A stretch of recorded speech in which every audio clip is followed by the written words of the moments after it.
बात बेबाक में आपका स्वागत है। मैं हूं डॉक्टर प्रोफेसर देवेंद्र राय। आज मैं आपसे पुनः सीजेपी के 20 जुलाई के प्रदर्शन में हुए पुलिसिया अत्याचार पर बात करूंगा और उससे उठते हुए सवाल पर बात करूंगा। आपको तो ज्ञात ही है, 20 जुलाई को संसद चलो मार्च में जो सीजेपी के छात्रों का, यह मूल्य छात्रों का प्रदर्शन था धर्मेंद्र प्रधान के इस्तीफा को लेकर और नीट यूजी के में जो पेपर लीक हुआ उसके खिलाफ। इसलिए यह मूलतः आंदोलन तो छात्रों का था, छात्रों की विजय हुई। प्रथम बार सरकार किसी मांग के आगे झुका है और इसके पहले किसान आंदोलन वापस लिया गया था, लेकिन उसमें भी एग्रीकल्चर मिनिस्टर का इस्तीफा न उस लोगों ने मांगा न लिया गया। प्रथम बार हुआ है कि कोई मिनिस्टर का इस्तीफा हुआ है जनता के प्रेशर के दबाव में, छात्रों के दबाव में।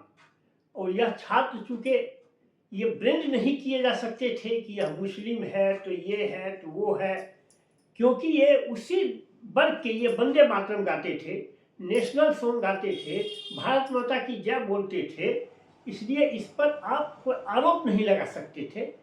इसलिए सरकार को मजबूर होकर ये करना पड़ा, क्योंकि ये उसका जो वोटर वर्ग है उस वर्ग से ये आंदोलन का दबाव था, इसलिए सरकार को करना पड़ा। उसमें बहुत पुलिसिया अत्याचार हुआ, जो पुलिसिया ब्रूटलिटी होती है। पेलेट गन तक चलाए गए, जबकि प्रावधान है कि pellet gun rarest of rare case में चलाया जाना चाहिए। पहले हल्का माइल्ड लाठी चार्ज होना चाहिए, आंसू गैस के गोले छोड़े जाने चाहिए। उससे अगर नहीं कंट्रोल हो तब पैलेट गन चलाया जाना चाहिए, वह भी 500 फीट की दूरी से। लेकिन इसने बहुत सारे पैलेट गन भी चले। खैर, ये तो पहले की बात है। अब मेरा सवाल एक चीज है, सभी आंदोलनों में कुछ जो असामाजिक तत्व हैं वह अपना रोटियां सेकने के लिए भीड़ में आ जाते हैं और हिंसा को बढ़ावा देते हैं। ये एक एग्रीमेंट हुआ है कि किसी पर कोई पुलिसिया कार्रवाई नहीं होगी, कोई एफआईआर नहीं होगा। मेरा भी रिक्वेस्ट है कि छात्रों पर कोई एफआईआर ना हो, लेकिन जो प्रोफेशनल क्रिमिनल हैं, देखा गया है कि 900 से ऊपर जिन पर गंभीर अपराध हैं, लूट के, हत्या के, डकैती के, रेप के, मर्डर के, वो लोग भी इस प्रदर्शन में शामिल थे, तो उन लोगों को सख्ती से निपटा जाना चाहिए। मेरा यह कहना है, यह नहीं कि उसके नाम पर, विद्यार्थियों के नाम पर ये प्रोफेशनल जो क्रिमिनल हैं, जो अपराधी हैं, जिन पर इनाम घोषित किया गया है, वो लोग भी बच जाएं। ये इस पक्ष में मैं नहीं। हाँ, जो निर्दोष जो पहली बार जो जिस पर एफआईआर हुआ है, जो उसमें से छात्र हैं, उनको उन पर एफआईआर वापस ले लिया जाना चाहिए। दूसरी बात है कि ये तो पूरे हिंदुस्तान में धीरे धीरे फैल रहा था।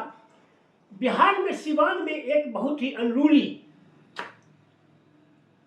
घटना घटी कि एक सिपाही, एक पुलिस का जवान AK-47 लेके खदेड़ रहा था। अब गोलियां चली या नहीं, 3 लड़के गोलियों से घायल हुए हैं, उनकी हालत हालांकि ठीक है। तो और लेकिन AK-47 तो किसी हाल में लेके चलने का प्रावधान नहीं है। किसी हाल में किसी जुलूस प्रदर्शन को शांत करने के लिए AK-47 का उपयोग तो किसी भी तरह से जायज नहीं है। लेकिन ये हुआ, यह साबित करता है कि बिहार में पुलिस प्रशासन पर से सम्राट चौधरी की पकड़ बिल्कुल खत्म हो गई है। जहां जहां आपने देखा, भरत तिवारी का इनकाउंटर हो गया, जब उसने पिस्तौल फेंक दिया उसके बाद उसको मारा गया। ये एक तो वो प्रमाण था। दूसरा प्रमाण ये देख लीजिए, मतलब लगातार ये प्रमाण मिल रहा है कि बिहार में पुलिस प्रशासन पर से, जबकि होम डिपार्टमेंट चीफ मिनिस्टर के ही पास है, अगर दूसरे के पास रहती तो उसकी जवाबदेही थी। वैसे तो हर कौन घटना के लिए मुख्यमंत्री जिम्मेवार है, और ऊपर से तुलना यह कि होम मिनिस्ट्री भी अपने ही रखे हुए हैं। तो यह साबित करता है कि पुलिस प्रशासन पर से सम्राट चौधरी की पकड़ बिल्कुल खत्म हो गई है। यह स्थिति बिहार के लिए बिल्कुल ही सही नहीं है और बिहार के भविष्य के लिए बिल्कुल उत्साहवर्धक नहीं है। बस, और दूसरी बात, प्रदर्शन में भाई जुनैद के बारे में भी छानबीन होना चाहिए। भाई, लाखों लोगों को खाना खिलाना यह कोई सामान्य घटना नहीं है। उन्होंने कह दिया कि कोई जोमेटो से, कोई ब्लिंकिट से, कोई कहां से ऑर्डर दे रहा था। अरे कोई नहीं, आपको बताना होगा कि कौन ऑर्डर कर रहा था, पैसे कहां से आ रहे हैं इसके लिए।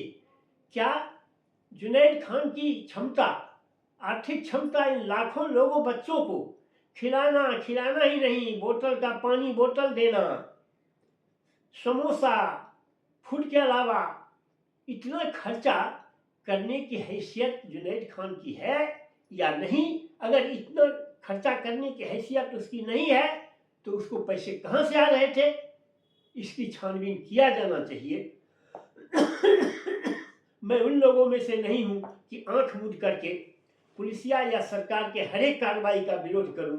न हर एक कार्रवाई का समर्थन करता हूं, न हर एक कार्रवाई का विरोध करता हूं, लेकिन कोई अप्रत्याशित घटना होती है तो उसके पीछे के कारणों की जांच होनी चाहिए।